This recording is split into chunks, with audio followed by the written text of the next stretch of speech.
Assalamualaikum warahmatullahi wabarakatuh. Salam sejahtera untuk kita semua. Salam sejahtera untuk seluruh saudara-saudaraku sebangsa dan setanah air. Dimanapun Anda berada, para hadirin, para pemirsa yang berbahagia, kembali lagi bersama dengan saya, Abdul Aziz Jazuli, di channel ini. Pada kesempatan yang berbahagia ini, saya akan mengulas ya satu hal yang mungkin oleh sahabat-sahabat atau teman-teman itu jarang dibahas dan barangkali belum pernah dibahas ya oleh teman-teman, yaitu bagaimana para ulama ketika berhadapan dengan para habib di masa kolonial Belanda, apakah mereka itu dekat dengan para habaib saat itu, dan tentu dari tingkah laku, tingkah pola yang dilakukan oleh para habib-habib dengan Belanda itu sangatlah dekat dan sangat CS, sangat dekat, luar biasa. Dan juga sudah diketahui di kalangan para ulama juga bahwa para habaib ini menjadi antek-anteknya Belanda, dan itu sudah diketahui oleh para ulama. Dan tentu itu adalah poin yang pertama. Kemudian yang poin yang kedua itu adalah bagaimana secara politik para habib-habib itu kemudian bisa menguasai sebuah kerajaan-kerajaan di Nusantara. Sebagai contoh, misalkan saat itu di tahun 1740-an di Kesultanan Banten itu ada seorang habibah yang berupaya untuk menggulingkan kekuasaan Sultan Banten yang berkuasa saat itu, dan ternyata upaya yang dilakukan oleh Habibah Fatimah Babut itu gagal. Itu hanya satu sampel dari sekian sampel yang ada, dan tentu hal itu digambarkan secara lengkap oleh Vandenberg dalam bukunya yang berjudul Hadramaut dan Koloni Arab di Nusantara ya, LWC Vandenberg. Dan tentu informasi yang didapat oleh Vandenberg itu adalah dengan mewawancarai banyak tokoh dari kalangan para habaib yang dia temui saat itu, serta orang-orang Hadramaut secara umum. Langsung saja pada poin yang pertama, bagaimana para ulama, para kiai itu ketika berhadapan dengan para habaib. Artinya apakah yang digambarkan oleh oknum-oknum habib itu bahwa zaman dulu para ulama, para kiai itu begitu menghormati dengan penghormatan yang luar biasa kepada para habaib, atau bagaimana? Nah, silakan Anda buka di sini ya.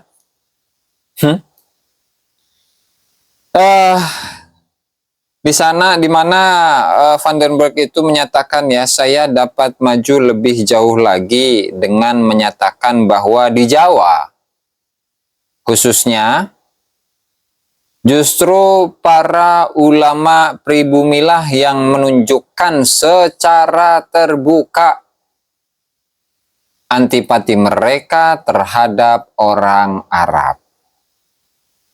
Mereka tidak suka melihat orang Arab, bahkan Arab campuran, diterima di dalam peringkatnya.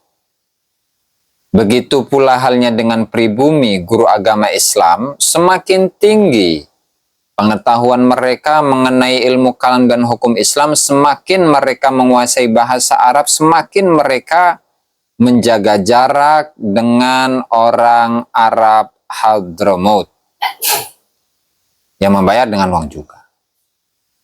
Yang paling antipati terhadap orang Arab adalah pengikut aliran mistik Islam. Nah, artinya untuk aliran mistik Islam itu kan versinya Vandenberg ya, yang kemudian oleh para kiai-kiai, oleh para santri dibahasakan dengan istilah para ulama tarekat. Jarang seorang Arab berbicara dengan rasa hormat mengenai seorang ulama atau guru agama yang pribumi. Sedangkan di pihak mereka, ulama dan guru agama cepat sekali menunjukkan anggota suku yang kurang berpendidikan yang benar menguasai bahasa Arab karena itu bahasa ibu mereka, namun tidak menguasai ilmu pengetahuan sama sekali. Jadi dari apa yang disampaikan oleh Van den Berg mengenai poin yang pertama ini, bahwa dulu, ya ini sesuai kesaksian dari Van den Berg itu sendiri ya, bahwa para ulama-ulama pribumi semakin ilmu mereka itu tinggi di dalam agama, semakin mereka itu menjauhi orang-orang Arab Hadramut. Kenapa? Ya karena sudah tahu. Para ulama-ulama pribumi itu, ulama-ulama Nusantara itu sudah tahu bagaimana sepak terjang dari orang-orang Arab, ya khususnya para habib-habib itu yang memang bekerja untuk Belanda.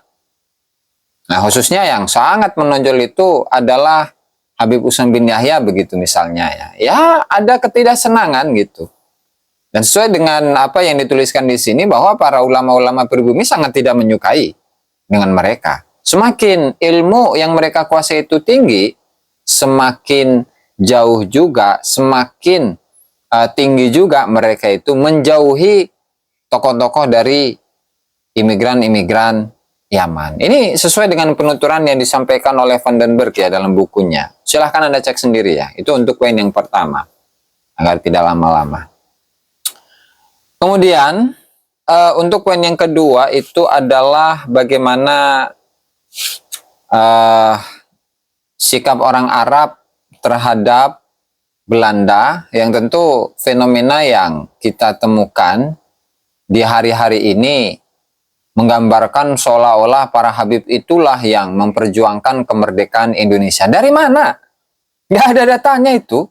Nggak ada datanya. Justru sebaliknya, fakta menunjukkan sebaliknya, bahwasanya Habib-Habib di masa Belanda itu, mereka lah orang yang terdekat dengan Belanda dan tidak memiliki nasionalisme. Bahkan dalam buku ini juga, yang nanti saya akan pisahkan dalam episode yang khusus, bahwa orang-orang Arab Hadramut yang ada di Indonesia ini, mereka itu menginginkan tanah air mereka, yaitu Hadramut itu dijajah oleh Belanda juga.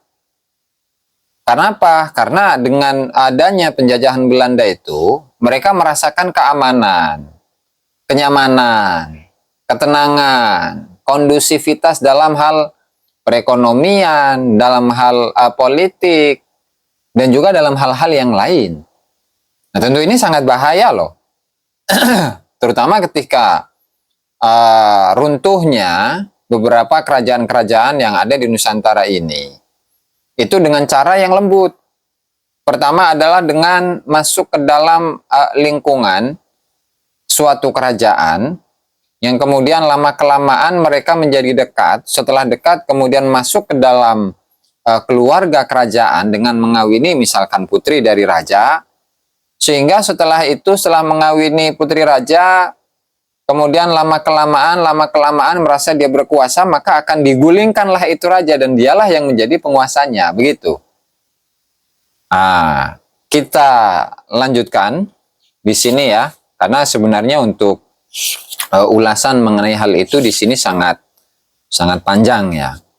Oke, misalkan yang terjadi di Siak ya, di Siak. Di Siak. Di negeri-negeri Melayu, kecuali Aceh, pengaruh politik bangsa Arab baru ada pada abad yang lalu. Berarti kalau penulisannya itu pada abad ke-19, 1884-5, maka satu abad itu ya berarti 1700 akhir ya. Pengaruhnya juga sangat berbeda dengan pengaruh Arab di Jawa pada abad 15. Artinya, pengaruh itu tidak untuk menghancurkan kerajaan-kerajaan kafir. Pengaruh itu datang khususnya dari bangsa Arab Hadramut dan masih berlanjut hingga kini. Mari kita mulai dari Sumatera, Pulau Sumatera. Seorang anggota keluarga As-Sakaf bermukim di Siak. Menjelang pertengahan abad yang silam mengawini saudara seayah sultan. pada tahun 1782. Dijadikan wakil sultan untuk urusan dengan otoritas Belanda di Malaka. Nah, jadi Habib inilah yang menjadi perantara, ya, penghubung antara kerajaan tersebut dengan Belanda. Nah, dan itu sudah diketahui itu. Sudah diketahui. Demikian pula halnya dengan seorang keluarga bin Syihab, yaitu Utsman, yang telah mengawini putri Sultan Siak dan anaknya Ali bin Utsman bin Syihab berhasil menurunkan dinasti penguasa dari tahtanya. Saya ulangi ya. Berhasil menurunkan dinasti penguasa dari tahtanya, lalu mengangkat diri menjadi Sultan Siak pada tahun-tahun terakhir abad ke-18. Keturunannya masih memerintah di sana sebagai vasal pemerintah Belanda. Nah, itu Kesultanan Siak sebagai contoh. Awalnya dekat dengan keluarga kerajaan, kemudian menjadi penyambung lidah antara keluarga itu, antara kerajaan dengan Belanda. Nah, kemudian diangkat mantulah itu Habib. Siapa ini? Namanya Habib Utsman bin Syihab, ya. Kemudian setelah itu digulingkanlah itu si raja. Kemudian yang menjadi penggantinya atau yang berkuasa atas kesultanan itu, atas kerajaan itu, ya Habib itu. Nah, oke, ini satu sampel dan itu bisa dibaca dalam buku ini ya. Silahkan dibuka saja. Yang pada intinya adalah hal ini tentu menjadi pelajaran bagi kita semua. Misalkan dalam beberapa organisasi-organisasi yang ada ya, khususnya di NU, ada di PBNU, kemudian ada di Lazisnu, kemudian ada di Jatman. Itu masuknya sedikit, mulai sedikit, begitu. Ada faktor kedekatan, kemudian masuk ke dalam organisasi itu, kemudian berada di puncak. Setelah di puncak itu, maka organisasi itulah yang kemudian dia upayakan agar dialah yang selalu memimpin ya organisasi tersebut. Misalkan seperti Jatman ya. Jatman udah berapa periode itu? Ada 5 periode, 25 tahun, bayangkan. Mulai dari anggota biasa yang di husnudzoni itu gara-gara husnudzon itu. Yang di husnudzoni dia itu adalah seorang dzurriyyah Nabi. Kemudian ditariklah ke Jatman. Setelah di Jatman, kemudian ada pemilihan, dia ikut. Awalnya nggak jadi pemimpin dulu, ya. Kemudian gabung. Setelah setahun, 2 tahun, 1 periode, 2 periode, dia masuk kemudian jadi ketua sampai 5 periode. Bayangkan. Yang kemudian sejarahnya itu pun juga dibelokkan. Tidak hanya Jatman saja sejarahnya yang dibelokkan, tetapi sampai NU. Nah, itu pun dibelokkan. Nanti apa lagi tuh? Jadi ini menjadi sebuah pelajaran ya. Yang nanti pada ujungnya seluruh organisasi-organisasi besar yang di situ ada oknum-oknum Habibnya. Tunggu saja. Kemungkinan atau prediksi yang terjadi seperti yang dijelaskan oleh Vandenberg dalam buku ini. Potensi itu ada. Potensi itu ada dan siap-siap. Begitu. Dan siap-siap. Organisasi-organisasi milik bangsa Indonesia itu ya akan dikuasai oleh mereka. Sebagaimana kerajaan Siak yang awalnya Habib itu hanya sekedar seorang yang menjadi penyambung lidah antara kesultanan tersebut atau kerajaan Siak itu, kemudian menjadi menggulingkan kekuasaan si raja dan dialah kemudian yang menjadi rajanya. Itu pengalaman pribadi, pengalaman yang sudah terjadi di masa lalu. Tentu hal itu menjadi pelajaran bagi kita semua. Dan dari poin yang pertama, bahwa tidak seperti yang digembar-gemborkan. Tidak seperti yang digembar-gemborkan saat ini bahwa dulu di zaman Belanda, para kiai, para ulama sangat memuliakan Habib. Buktinya ini. Tadi, semakin tinggi ilmu dari seorang ulama pribumi, maka semakin jauh pula dia untuk atau dari bersosial, berhubungan dengan Habib, orang Arab Hadramut. Nah, tentu hal ini menjadi pelajaran juga. Dan sekaligus menjadi jawaban dari framing-framing yang disampaikan oleh para kibin-kibin bahwa para ulama-ulama terdahulu sangat memuliakan para habaib sebagai dzurriyyah Rasulullah Shallallahu Alaihi Wasallam. Nggak ada. Ya, nggak ada. Silahkan Anda baca sendirilah dalam buku ini bagaimana isinya ya. Itu saja barangkali. Dan mudah-mudahan hal ini menjadi pelajaran bagi kita semua. Allahumma fiqh ila aqwamit thoriq. Wassalamualaikum warahmatullahi wabarakatuh.